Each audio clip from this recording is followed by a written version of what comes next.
सुप्रभातम बच्चों। आज हम पंचदश पाठ है 15 का पाठ पढ़ेंगे। पाठ का नाम है लालन गीतम। इसका अर्थ होता है लाड प्यार का गीत। चलिए पाठ को पढ़ते हैं। उदिते सूर्ये धरणि विहसति, पक्षी कूजति कमलं विकसति। पहले हम इसका अन्वय लगाएंगे। सूर्ये उदिते धरणि विहसति, पक्षी कूजति कमलं विकसति। सूर्य उदिते, सूर्य माने सूर्य, उदिते उदय होने पर, सूर्य के उदय होने पर। धरणी विहसति, धरणी माने पृथ्वी, विहसति हंसती है। तो क्या हिंदी हो गई? सूर्य के उदित होने पर पृथ्वी हंसती है।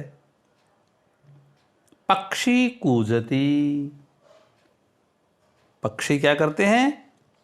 पक्षी कूजति, पक्षी कूजता है अर्थात बोलने लग जाता है। और कमलम विकसति, और कमल खिलता है। ये हुआ इसका सरलार्थ। इसको लिखने से पहले हम इसका प्रसंग लिखेंगे। प्रसंग में हम क्या लिखेंगे? प्रस्तुत श्लोक हमारी संस्कृत की पाठ्य पुस्तक रुचिरा द्वितीय भाग के अंतर्गत लालन गीतम नामक पाठ से लिया गया है। इस श्लोक में प्रातःकाल का वर्णन किया गया है। ये प्रसंग में लिखेंगे। फिर इसका हम सरलार्थ लिखेंगे। सरलार्थ में क्या लिखेंगे? सूर्य के उदित होने पर पृथ्वी हंसती है, पक्षी कूजता है और कमल खिलता है। फिर इसके नीचे हम इसका लिखेंगे भावार्थ। उसमें क्या लिखेंगे? भाव यह है कि प्रातःकाल का समय बहुत ही मनोरम होता है। आगे चलिए अगला श्लोक। नदति मंदिर उच्चैर्ढक्का, सरित सलीले सेलति नौका। उसी प्रकार इसका भी अन्वय लगाएंगे। पहले हम मंदिरे ढक्का उच्चै नदति, सरितः सलीले नौका सेलति। अन्वय लगा के फिर उसी प्रकार पहले हम इसका प्रसंग लिखेंगे। तो प्रसंग में लालन गीतम पाठ से लिया गया। यहाँ तक तो बिल्कुल सबका एक रहेगा। आगे लिखेंगे इस श्लोक में नगाड़ा बजने तथा नाव के चलने का वर्णन किया गया है। उसके बाद सरलार्थ लिखेंगे। मंदिर में, मंदिरे मंदिर में, उच्चई ऊंची आवाज में, ढक्का नदती नगाड़ा बजता है। जैसे ही सुबह होती है तो मंदिर में ऊंची आवाज में नगाड़ा बजता है। और क्या होता है? सरित सलीले, सरित माने नदी, सलील माने जल। और नदी के जल में नौका सेलती, नाव हिल डुल रही है या नाव चल रही है। भावार्थ लिखेंगे। भाव यह है कि प्रातःकाल के समय मंदिरों में नगाड़े बजते हैं और नदियों के जल में नौकाएं चल पड़ती हैं। आगे चलिए, अगला श्लोक। पुष्पे पुष्पे नानारंगा ते सुडयन्ते चित्रपतंगा। उसी प्रकार इसका भी पहले हम अन्वय लगाएंगे। पुष्पे पुष्पे नाना रंगा तेसु चित्रपतंगा डयन्ते। यह अन्वय हो गया है। प्रसंग आपको पता ही है, प्रसंग में हम पाठ से लिया गया है। यहाँ तक तो यूं का यूं लिखेंगे। आगे लिखेंगे, इस श्लोक में फूलों पर तितलियों के उड़ने का वर्णन किया गया है। आइए सरलार्थ करते हैं। पुष्पे पुष्पे, फूल फूल में। पुष्प माने फूल होता है। पुष्पे सप्तमी का एक वचन है। पुष्पे पुष्पे, फूल फूल में नाना रंगा, अनेक रंग हैं। अर्थात अनेक रंगों के वहां पे फूल खिले हुए हैं। तेषु, उन फूलों पर, चित्र पतंगा, तितलियां, डयन्ते, उड़ रही हैं। तो क्या सरलार्थ हो गया? फूल फूल में अनेक रंग हैं, उन फूलों पर तितलियां उड़ रही हैं। भावार्थ में लिखेंगे, भाव यह है कि फूलों की सुंदरता पर मुग्ध होकर तितलियां उन पर मंडरा रही हैं या उनके ऊपर उड़ रही हैं। आगे चलिए, अगला श्लोक। वृक्षे वृक्षे नूतन पत्रम विविधैर्वर्णैः विभाति चित्रम। उसी प्रकार इसमें भी अन्वय लगाएंगे। वृक्षे वृक्षे नूतन पत्रम, चित्रम को पहले लेंगे। चित्रम विविधै वर्णै विभाति। प्रसंग में वही लिखेंगे, पहले पाठ से लिया गया है। यहाँ तक तो वो जो पहले लिखा था वही लिखेंगे। उसके बाद में आगे उसमें जोड़ेंगे, इस श्लोक में नए पत्तों के आने से वृक्षों की सुंदरता का वर्णन किया गया है। अब सरलार्थ लिखिए। वृक्षे वृक्षे, वृक्ष वृक्ष पर, नूतन पत्रम, नए पत्ते हैं। वृक्ष वृक्ष पर नए पत्ते हैं। चित्रम, चित्र होता है दृश्य।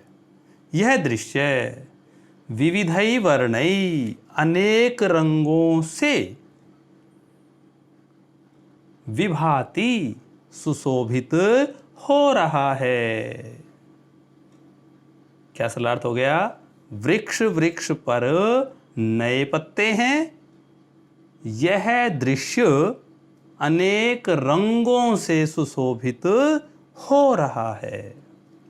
भावार्थ, भाव क्या है इसका? भाव यह है कि नए पत्तों के आने से वृक्षों की शोभा बढ़ रही है। ये इसका भावार्थ में लिखेंगे। आगे चलिए, अगला श्लोक। धेनुः प्रातर यच्छति दुग्धं शुद्धं स्वच्छं मधुरं स्निग्धं। इसका भी उसी प्रकार अन्वय लगाइए। पहले प्रातः धेनु शुद्धम स्वच्छम, मधुरम, स्निग्धम। देखिए, पहली लाइन से प्रातः धेनु के बाद दूसरी लाइन के सभी पद उठाए हैं, उसके बाद में फिर वापिस ऊपर दुग्धम यच्छति। इस प्रकार अन्वय को लगाना होता है। जैसे हम सरलार्थ करते हैं उसके हिसाब से इन पदों को जोड़ना होता है। प्रसंग पाठ से लिया गया है, तक वहाँ का वैसे का वैसा लिखेंगे जो पहले लिखा हुआ है। उसके बाद में लिखेंगे इस श्लोक में गाय के दूध का वर्णन किया गया है। गाय का दूध, गाय का दूध बहुत स्वास्थ्य के लिए भी लाभकारी होता है, उसी का वर्णन है। प्रातः है, प्रातः माने प्रातःकाल, सुबह। धेनु, सुबह गाय क्या करती है? शुद्ध। स्वच्छ माने स्वच्छ, साफ। मधुरम, मीठा। स्निग्धम, चिकना भी कह सकते हैं और बिल्कुल मुलायम भी कह सकते हैं। दुग्धम यच्छति, दूध देती है। यच्छति माने देना। गायें प्रातःकाल शुद्ध, स्वच्छ, मीठा, चिकना या मुलायम दूध देती है। इसका सरलार्थ हो गया। भावार्थ में हम लिखेंगे, भाव यह है कि गाय का दूध कैसा होता है? गाय का दूध मीठा होता है, गाय का दूध स्वच्छ साफ होता है और चिकना या मुलायम होता है। आगे चलिए, अगला श्लोक। गहने विपिने व्याघ्रो गर्जति, उच्चैस्तत्र च सिंह नर्दति। अन्न में लगाइए। गहने विपिने व्याघ्रः गर्जति, तत्र सिंहः च उच्चै नर्दति। पहले प्रसंग लिख लेंगे, प्रसंग में साथ में जोड़ेंगे।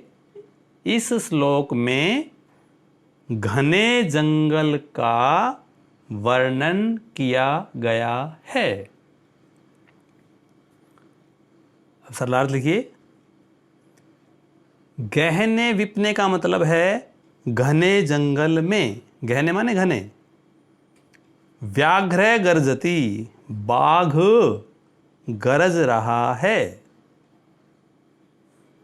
गहने वन में या जंगल में बाघ गरज रहा है।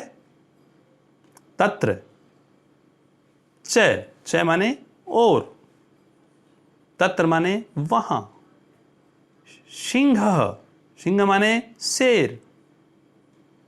उच्चई गर्जति, ऊंची आवाज में दहाड़ रहा है।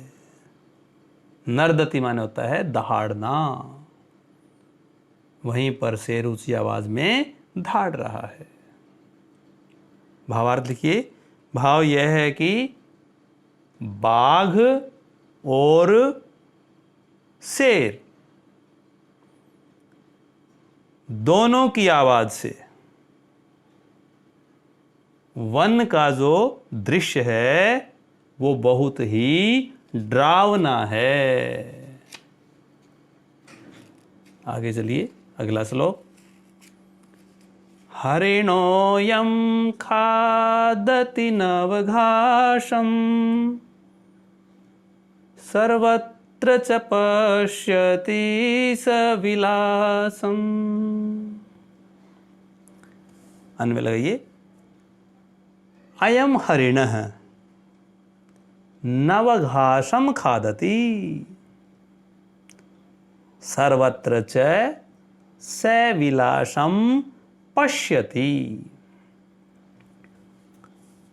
प्रसंग लिखेंगे पहले, उसके बाद में प्रसंग में जोड़ेंगे।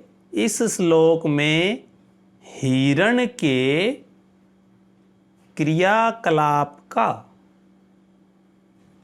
वर्णन किया गया है। सरदार लिखिए,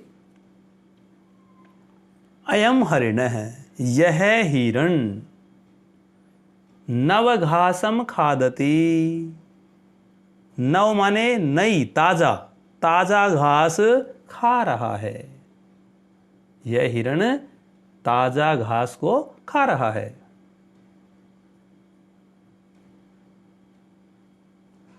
और क्या कर रहा है? सर्वत्र सविलासम पश्यति।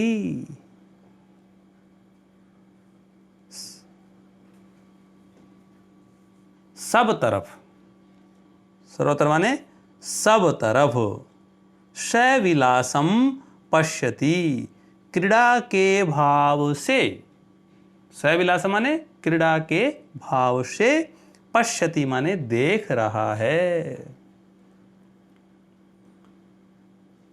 क्या सरलार्थ हुआ?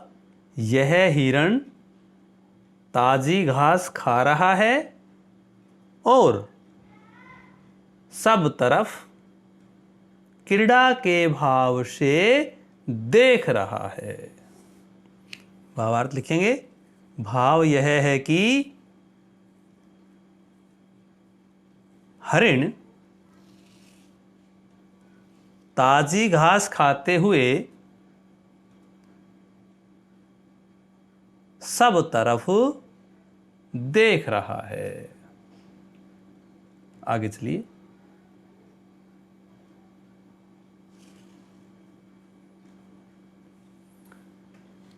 उष्ट्रः तुंग मंदम गच्छति, पृष्ठे प्रचुरम भारम निवहति।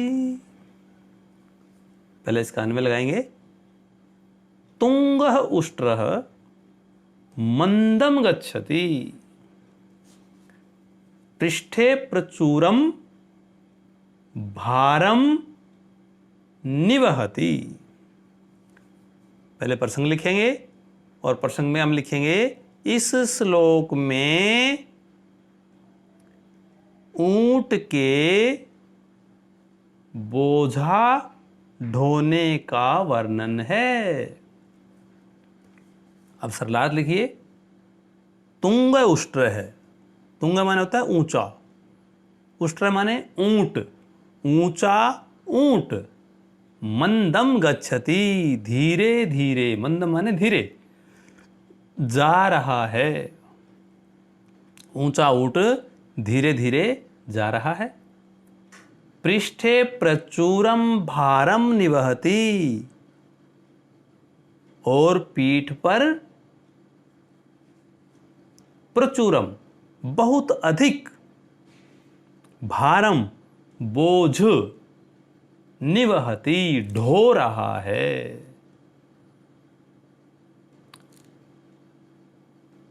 ऊंचा ऊंट धीरे जा रहा है और पीठ पर बहुत अधिक बोझ ढो रहा है। भावार्थ में लिखेंगे, भाव यह है कि ऊंट पीठ पर बोझ लेकर धीरे धीरे चल रहा है। अगला श्लोक। घोटक राजः क्षिप्रम धावति, धावन समये किमपि न खादति। अन्वय लगाइए। घोटक राजः क्षिप्रम धावति, धावन समये न किमपि खादति। पहले प्रसंग लिखेंगे, प्रसंग में वहां तक यूं का यूं लिखेंगे, लालन गीतम नामक पाठ से लिया गया है। वहां तक लिखने के बाद उसके आगे लिखेंगे, इस श्लोक में घोड़े के दौड़ने का वर्णन किया गया है। सरलार्थ कीजिए। घोटक राज है, श्रेष्ठ घोड़ा। कैसा घोड़ा है? श्रेष्ठ घोड़ा। क्षिप्रम धावती, तेज गति से दौड़ रहा है। श्रेष्ठ घोड़ा तेज गति से दौड़ रहा है। धावन समये, दौड़ने के समय या दौड़ते समय, न किमपि खादति, कुछ भी नहीं खा रहा है। समझ में आ गया? श्रेष्ठ घोड़ा तेज गति से दौड़ रहा है और दौड़ते समय कुछ भी नहीं खा रहा है। भावार्थ, भाव यह है कि घोड़ा बिना कुछ खाए भी तेज गति से दौड़ रहा है। आगे चलिए, अगला श्लोक। पश्यत भल्लुकम् इमं करालं नृत्यति तथै कुरु करतालम। इस कान में लगाइए। इमं करालम भल्लुकम पश्यत तथै नृत्यति करतालम कुरु। प्रसंग पाठ से लिया गया है, तक यूं का यूं पहले वाला जो लिखा है वैसे लिखेंगे, उसके बाद आगे लिखेंगे। इसमें इस श्लोक में भालू के नाचने का वर्णन है। सरलार्थ कीजिए। इमम, इमम माने यह, करालम भयंकर या इस भयंकर या भयानक, भल्लुकम पश्य, भालू को देखो। इस भयानक भालू को देखो। क्या कर रहा है ये? थथई, जो थथई नाच रहा है। थथई नाच रहा है।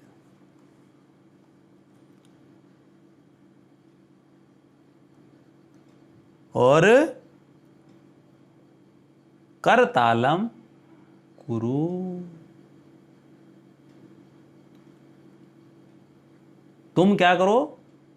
उसके थथई नृत्य को देखकर तालियां बजाओ। समझ में आ गया? दोबारा सुन लीजिए। यह भयानक भालू, इसको देखो,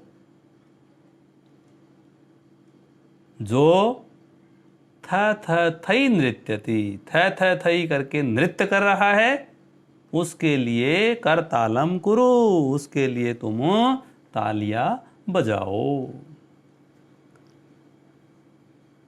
इसका भावार्थ लिखेंगे। भाव यह है कि भालू थथई करके नाच रहा है, तुम उसके नृत्य को देखो। इस प्रकार लयबद्ध तरीके से पाठ को पढ़ते हुए अच्छी प्रकार से इसकी हिंदी याद करनी है और कॉपी में भी लिखनी है। पाठ को पढ़ने से पहले एक बार इसके शब्दार्थ अगर हम अच्छे से याद कर लेंगे तो हमें पाठ पढ़ने में आसानी रहती है। शब्दार्थ: उदिते, उगने पर या निकलने पर। नदति, ध्वनि करता है या आवाज़, उच्चई, ऊंची आवाज़ में। ढक्का, नगाड़ा। सेलति, हिलती डुलती है या डगमगाती है। डयंते, उड़ते हैं। चित्र पतंगा, तितलियाँ। वर्णई, रंगों से। विभाति सुशोभित होता है, स्निग्धम मुलायम या चिकना, गहने घने विपिने जंगल में, नर्दती दहाड़ता है, तुंग ऊंचा, निवहति ढोता है, क्षिप्रम जल्दी से, भल्लुक है भालू, करालम भयानक, करतालम ताली, ताली बजाते हैं ना, क्लैपिंग करते हैं, करतालम। तो इन शब्दार्थ को अच्छे से याद कर ले, उसके बाद पाठ को पढ़ेंगे तो आपको पाठ पढ़ने में बहुत आसानी रहेगी।